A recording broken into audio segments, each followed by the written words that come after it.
Vous êtes bien conscient pendant ces grèves que le vélo est le meilleur outil pour vous déplacer dans Paris. Moi, ça fait 7 ans que je me déplace au quotidien à vélo. Je vais vous donner 5 conseils pour vous y mettre. Le plus important, quand on veut se mettre au vélo, c'est d'avoir un bon vélo. Alors un bon vélo, c'est pas forcément un vélo cher, c'est surtout un vélo en bon état, bien réglé et bien entretenu. La première chose à faire, c'est de vérifier les pneus. Est-ce qu'ils sont bien gonflés? S'ils ne le sont pas, il faudra les gonfler. S'assurer que le frein avant et le frein arrière sont bien réglés. Pour ça, un petit test tout simple, c'est de pousser son vélo, on freine à l'avant. Si le vélo part devant, c'est qu'a priori, il est plutôt pas mal réglé. Après, une fois qu'on est sûr qu'on a un vélo en bon état, s'assurer qu'on a un vélo bien réglé. La hauteur de selle est hyper importante. Quand on débute ou quand on n'est pas très à l'aise sur le vélo, on a plutôt tendance à avoir une selle trop basse. Ça rassure parce qu'on peut poser les 2 pieds par terre, etc. Mais au fait, le pédalage, 1, n'est pas efficace et 2, on peut potentiellement se faire mal aux genoux et ce n'est pas l'objectif quand on se met à faire du vélo.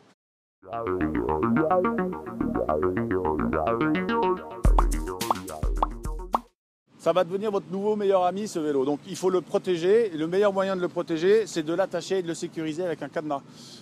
Moi, je vous recommande plutôt d'utiliser un U qui sont les cadenas les plus résistants à l'agression, que les voleurs mettront le plus de temps à scier. Un bon cadenas, il faut compter dans les 50, 60, 70 euros. On est au mois de décembre, il fait frais, c'est une paire de gants, un pantalon de pluie. Prenez-le un peu large parce que vous allez avoir besoin d'amplitude pour pouvoir pédaler correctement. Sachez que le casque n'est absolument pas obligatoire. Si vous vous sentez mieux, prenez-le. Mais encore une fois, ça ne doit pas être un frein pour passer au vélo. Enfilez-le. Assurez-vous qu'il vous tienne bien sur la tête, mais qu'il ne vous serre pas trop le crâne.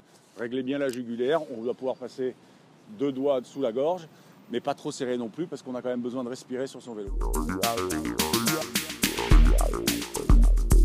Préparer son itinéraire, ça veut dire 2 choses. 1, vérifier la météo et savoir comment vous habiller, vous équiper. Et 2, savoir quel trajet vous allez emprunter. Sachez que sur votre vélo, vous n'avez pas le droit d'avoir le téléphone portable dans la main, ni même les écouteurs sur les oreilles. Il y a une application qui est plutôt pas mal, qui est créée par des Français, qui s'appelle GeoVélo, et qui est une application de planification d'itinéraire dédiée aux cyclistes. Le calculateur va vous calculer a priori 3 itinéraires différents. Le plus rapide, le plus sécurisé, donc il va privilégier le plus les pistes cyclables et les aménagements cyclables, ou alors un mix des deux. Paris devient de plus en plus cyclable. Vous allez trouver de plus en plus dans Paris des cafés vélos pour réparer vos vélos, des magasins de vélos ou même des ateliers comme on a derrière nous. Vous avez une crevaison, vous arrivez, il vous faut la réparation en express. Et enfin, sachez qu'en libre service dans Paris, il y a des ateliers, des pieds d'atelier pour pouvoir poser votre vélo dessus et faire les petits réglages qu'il faut, éventuellement changer un pneu qui a crevé. Le code de la route s'applique au vélo.